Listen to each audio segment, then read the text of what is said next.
Hello everyone, welcome back to my channel. This is Melissa with Enchanted Emerald, bringing you a reading for Libra, Sun, Moon, Rising, and Venus signs for love for the week of August 9th through August 15th, 2026. Out of the Light Series Tarot, we have the Two of Swords, the Hierophant, the Queen of Swords, the Seven of Wands, and the Ten of Wands coming up. So tapping into this energy, Libra, really feeling as though this is a very difficult situation for you to navigate right now. I think that the person that you are dealing with, something transpired that was a bit shameful, and I think that they're feeling a little bit guilty about it. I feel that their conscience is getting to them at this time, and I think that you could be sitting in a space where you are looking at everything and feeling as though you've just been unlucky in love. It's really been a long road for you, I think. You've put a lot of blood, sweat, and tears into this connection. I feel there was a lot of sacrifices made on your part for this to make it work. And I think that that's one of the reasons where it makes it a little bit more difficult for you to want to give up, right? You're feeling as though you don't want to give up too easy because you've been through so much already. And so you're wanting to see this through. And I think that there's been a lot of compromises that have been made through this. And I think this is something where you could have been made to feel by this person, your partner, that the compromise was necessary, but you're the one that's always compromising. They're not necessarily always compromising, but you were made to feel as though they make up for that in other ways, whether they shower you with gifts or they bring in an aspect of financial assistance that you might need. There's some sort of a power dynamic that's kind of playing out, I feel, into that. So I really feel as though this person could have been swearing to you that they were going to tell the truth or making promises to you and then never following through with keeping those promises, right? And I feel like when you get down to the heart of this, I really feel as though this is something where you might have felt as though you'd be better off if you were out on your own, honestly. But they threw you a curveball, and I think through this all, it was a plot twist that you weren't necessarily prepared for, but your hands were tied. I feel with that Two of Swords, you're feeling as though your hands are tied, like you didn't have a choice. And maybe at some point you didn't have the option to walk away. I think that there were some circumstances surrounding this, be it financial or otherwise, that were keeping you in a space where you were unable to make that decision and follow through with that on your own. And I think that you initially got into this dynamic with this person, this connection, really feeling as though you were just wanting to experiment with things, see what this person was all about, really start to dive in head first and have experiences with life and living. And I think that this person, you might have had a lot of experiences, right? You might have traveled a lot. You might have met a lot of people, right? This person might be very social. There was other aspects that were a positive for you being in this dynamic at that time. And I think that that was something that you were just trying to be spontaneous and enjoy your life and really see what life was about and really figure yourself out, find yourself through all of that. But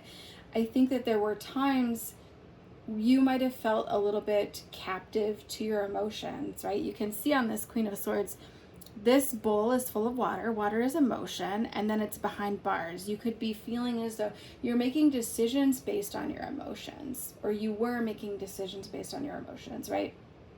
Not necessarily thinking things through at that time. And I think that your emotions might have dictated your choices. And at some point along the way, because of all of that, you got tied up in it. You got stuck in this situation, right? I feel like you lost yourself in it when your goal initially was to find yourself and to figure yourself out and figure out what you wanted out of life and who you wanted to be with and experiment and enjoy your life with, experience life with. And so it feels really heavy. It feels difficult to navigate. I do feel as though you start to shift this dynamic. If you were to try to implement boundaries to start to shift this dynamic, you could suffer from being verbally attacked by this person. I think that there's a lot of threats that they make to maybe leave you, right? Or that using that, there's some sort of a power that they have that kind of controls the situation, or, you know, they have the upper hand in a way. And that, you know, I feel like there's a point now where you can no longer allow yourself to stay in this situation, right? I think that there's a point now that you've gotten a lot of clarity. You've put a lot of thought and energy into this to get that clarity and to figure out what it is, what your next plan of action would be, right? You're no longer at a space where you're not seeing a way out of this with that Two of Swords. You're in this space now. You're navigating this, being master of your emotion and realizing you have to use your logic over your emotion if you're going to get through all of this, right?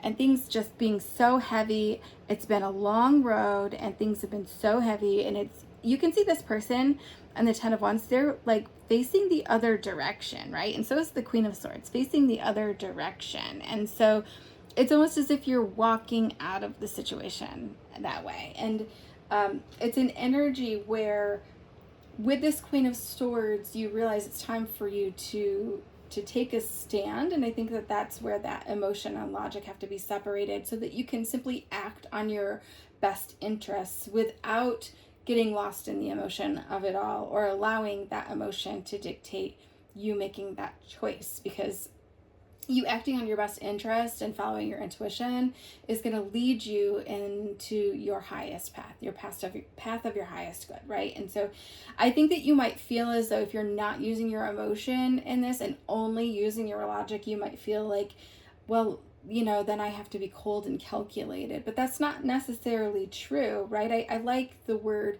strategic better, right? Where you are allowing yourself to come up with a plan and follow through with that to meet a goal, right? See it in that way versus moving through this and allowing your emotions, because emotions are transient. They come and go, right? Like they will be with you for a short time, and then you can work through that. And so sometimes our emotions can feel a little bit overwhelming. So sometimes we have to use the logic to get through a situation. And so I feel like if you start to set your boundaries, I don't think people really like boundaries when there haven't been any for a while, and then you start to implement these boundaries. They're not well received initially, usually. And so you probably have read about this a lot, maybe on forums and Reddit and such, but there is something called the gray rock technique. And that's where you simply respond very calmly, very simply, like one word answers, like yes, okay, I understand, right? Really moving you into a space where you are not showing a lot of emotion to this person, right?